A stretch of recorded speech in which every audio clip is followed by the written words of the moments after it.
今天来一道不用开火又低糖的料理——菇菇滑鸡。先把鸡里脊洗干净之后，切成一口的大小备用。当然，你也可以用鸡胸肉。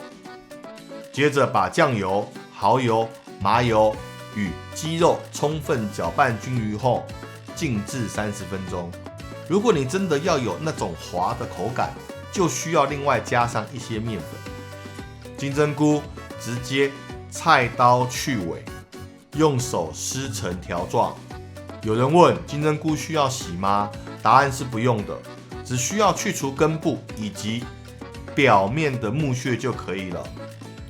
把刚刚撕成条状的金针菇平铺在盘子的底下，接着把腌好的鸡肉平铺在金针菇上，并且将剩下的腌料一起倒入盘子内。